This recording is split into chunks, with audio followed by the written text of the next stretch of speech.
Y'all see, this is the golf course. Look at this, man. Don't that look freaking terrible? That tells you how thick and wet the grass is growing right now.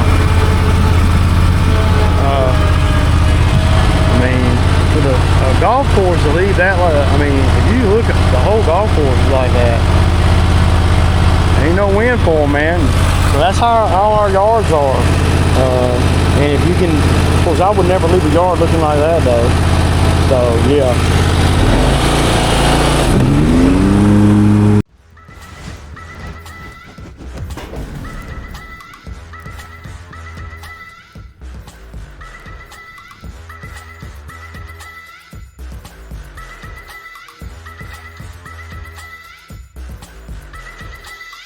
Okay, y'all, good morning. Getting everything together, Phil's on his way. It's 10 minutes to 8. And yeah, we're fitting to pull out. It's nice, man. It's 60 degrees, dude. Kind of unheard of in August where I'm at. So yeah. We gotta grab the Honda mower. We got one of the push mower ones to do today. So we're going to be doing that. We don't have a lot on the list as far as volume goes. We really got, it's more about, well, it's concentrated money. We only got 1, 2, 3, 4, 5. We only got 7 on the list. And we're going to be, well, a couple of them are over $200. So then we got a couple of little ones, you know, I'm trying to, we got to finish up the HOA. We did approximately half of it yesterday. And the reason I say that, we didn't quite do half, but when we get a lot of rain like this, some of the homeowners will go out there and cut their front piece because the HOA only pays for twice a month. And then sometimes some of the homeowners, they got big properties themselves, you know, inside their property. And they have, you know, commercial mowers, and they cut their own grass, and they'll run out there by the road and spend 25 minutes cutting the roadside in front of their house. So they don't weed eat or nothing. So we'll pick up their slack, but we won't have to spend time on the mowers on some of this stuff. So I like that. Probably halfway done with the HOA. And yeah, after that, so the HOA, of course, will be the last thing we do. Well, why is that, Ray? Well, I don't want to go down here and do the HOA now when I can do that at the very end. I like to go as far away as I'm going, you know, when it makes sense, and then work my way back here. So if something happens, if something happens at the end of the day, I don't have to get done with the HOA today. I mean, I could come home and eat lunch and go work on the HOA. I've done it before. I try not to do that, but I can. That's one of the reasons why I took on the HOA down here, because it's so close to my house. Even though it doesn't pay that great, it being so close to my house makes it where it pays great. If someone else had to do that HOA and they had to drive from, say, Noonan or Fayetteville to do the HOA here, they would have to charge more money. They would have to. I would. You know, the only reason I charge, well, the only reason can't nobody beat my number is because, well, number one, I live right here. And number two, I got mowers that are paid for. So I just got a customer just threw me a curveball. See, you always have this going on. You know, I've been texting this customer. I texted her last night, well, from yesterday afternoon at, 5 o'clock in the afternoon all the way up to around 8:30 or so. And she never responded. And then this morning, after I get in the truck and everything, I texted her this morning, and then I get in the truck and everything, and then she starts texting me back. Well, Ray, she might have been asleep or something. Now, at 5 o'clock last night? I mean, come on, man. They just wait and wait and wait, and then they wonder why, they got their day got moved. So yeah, but there's Phil. We got to get the push mower, and we gotta get the moving, man. I guess. Yeah, I'm over here on $1 Million Street, and this grass is real thick. So I'm on a 3, and what I do is I go down beside the driveway here and I push it all up the slope going the same way, blowing it in, which is counterproductive to most properties. But you got to get all the grapples. If you just go back and forth here, you see what you're dealing with. It's bad, a lot of cleanup, and it looks terrible. But I want y'all to see how this Exmark grabs this freaking grass right. I'm finna go right up through here and watch how clean, and that's thick, man, and that's all the clippings from the driveway all the way across to here. I haven't turned around and went back that way, not one time. What I like to do is I like to go this way, get it above the hill, the crest of this slope here, and then I can play with it up here. I like for this slope to be high and tight, and when we get to the other side, I'll show y'all what I'm talking about. So just hang tight here, because yeah, we straight G'ing, y'all.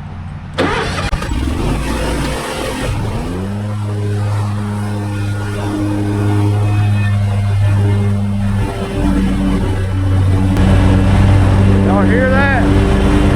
Bogging down. That's how thick it is.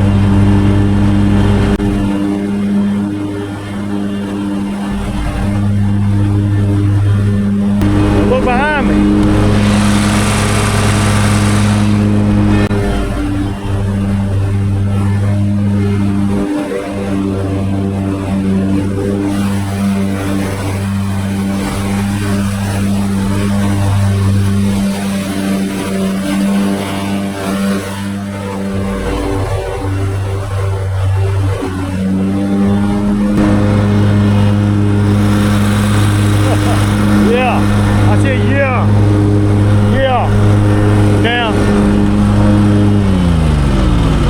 To go back and forth right here, it would never look that good.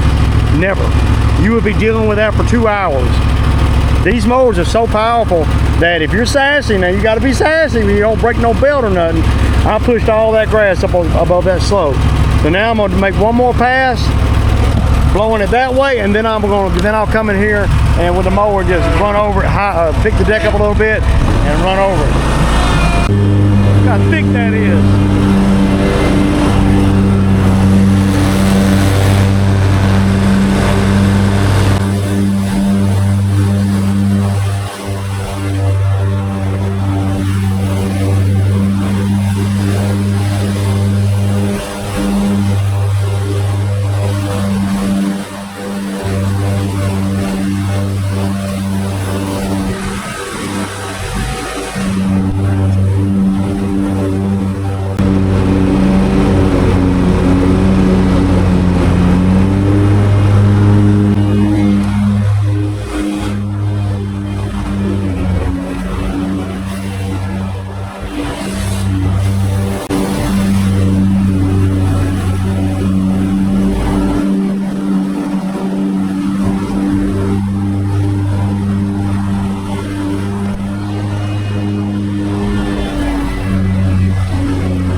It's gonna sling shit everywhere. This is what you want, you know, and you want the mower to do everything. I don't want to be out here with a freaking blower. Not. So, we'll run up through here, pick the deck up a little bit, and just disperse some of this stuff.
So we got done.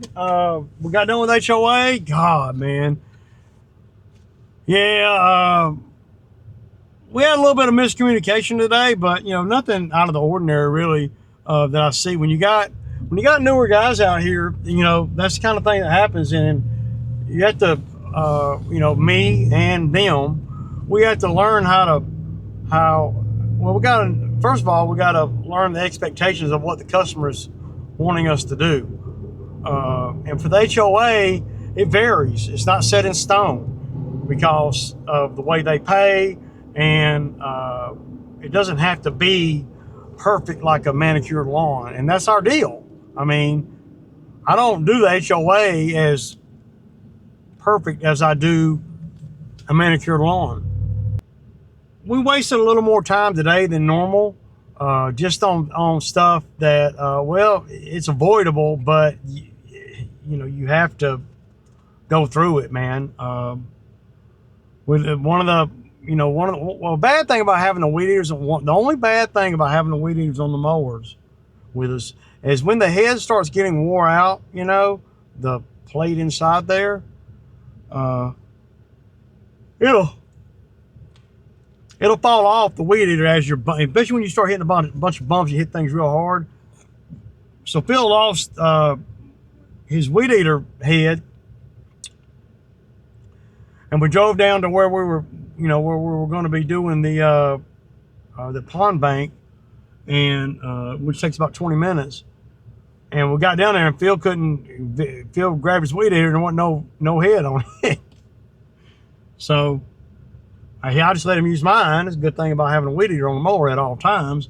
I let him use mine and to do that little job right there. Then we got on the mowers, and I went to look for the head, because I knew it was between where we were at and I knew it was from, in between where we were at and the truck. So, but Phil does good, man. He really does.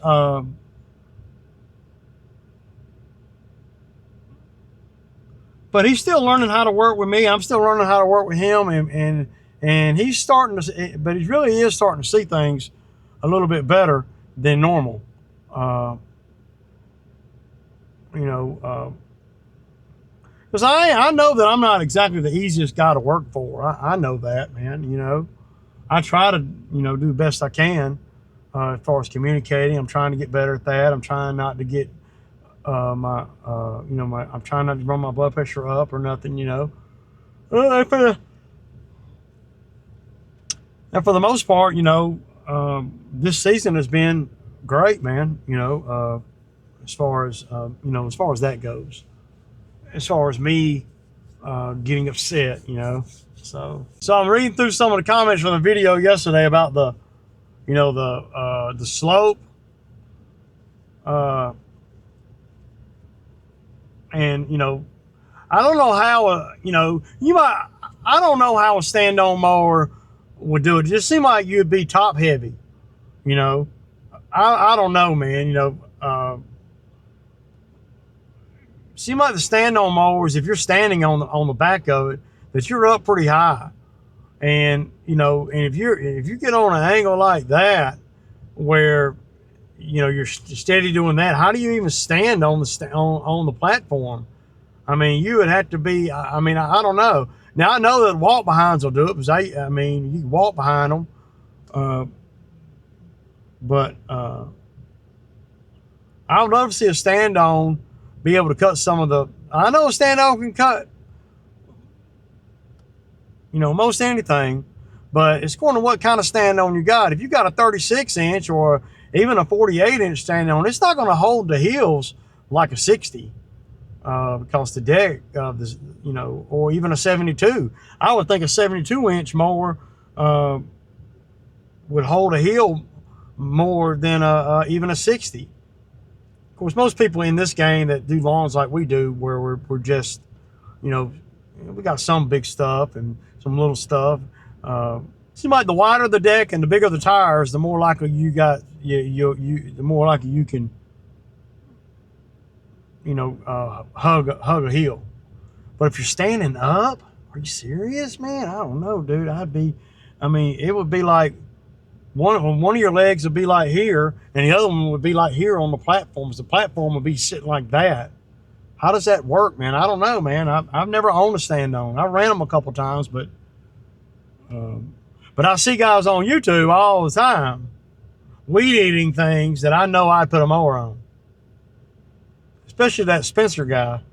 He'll weed eat. I mean, I'll put my mower on all those ditches and stuff. Ask anybody that works out here with me. Our weed eating is minimal. I'll put a mower in any of this stuff, man. So and on the sprayer, I know they make, you know, some different sprayers, and I don't want a backpack sprayer. I don't like the backpack sprayers. One of the reasons why I don't like the backpack sprayers is because the pump is on the bottom.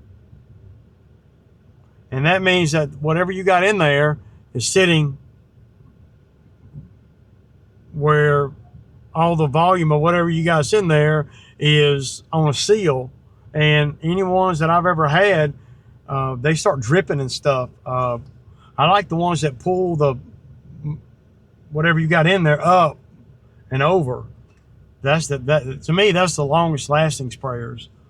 Now, of course, if you wash it out and you don't put no hard stuff in it and everything, I mean, they'll last. But a backpack sprayer, I know I'm not going to be walking around a property spraying with a backpack sprayer when I could put one of those 2-gallon ones on the mower with me and have plenty of space, and I can ride the whole property in a fraction of the time and spray everywhere that I wouldn't normally even spray if I had to walk the property. And I already have the Milwaukee battery platform. I got, 30 Milwaukee batteries. So I'm not going to buy something that comes with its own battery, and then I got to, have a whole nother battery platform. Then I got to buy a battery for it and everything. See, I don't have to buy no batteries or nothing for my sprayer. If the sprayer runs low, I just throw another battery in the truck. So yeah, but I'm cutting a lot of grass, man. My mower is going through a lot of fuel, man. And I mean, I'm down to one day, I filled them both mowers up yesterday, and mine needs filling up again right now. The fuel light came on. And so when you're talking about like, about $40 for, I got $80 in one lawnmower in 2 days. Yeah, and we're not talking about full long days. We're talking about, we're a little bit over today. But we really don't, man. The goal is to get off around 2 every day, but sometimes we don't meet that. We rarely work till 3 though, so. But I know all y'all think y'all's mower will take that slope. And it just might. I'm gonna bring my slope finder out next time I'm over there.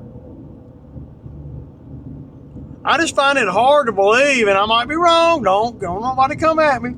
I might be wrong. I just find it hard to believe that one of the stand-on mowers will hug a heel, especially like a 52-inch stand-on, will hug a heel like a 60-inch would, and it will hug a heel like my sit-down mowers, 60 inches, because you're so high up.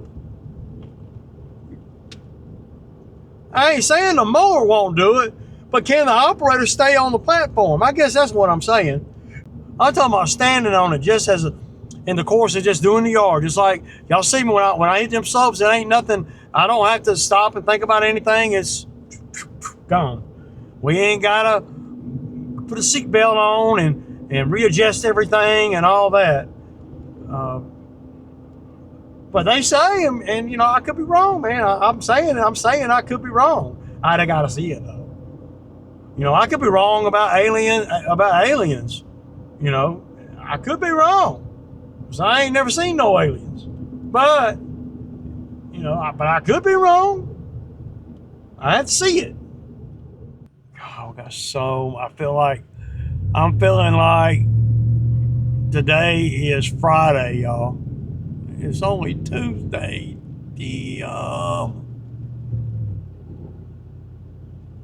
But we got that HOA done, man. That's a time-sucking monster right there. We did about 850, 900 today, something like that. Pretty good. I done filled the mowers up twice, and my truck still has 3/4 of a tank. It's crazy, man. You got some good density if you're doing that. If you're filling the mowers up 2 or 3 times before you put gas in the truck, that's pretty good. That means you earn it. But if you have to fill your truck up every day, oh, that means the density ain't so great. Isn't that what that means? To me, it would.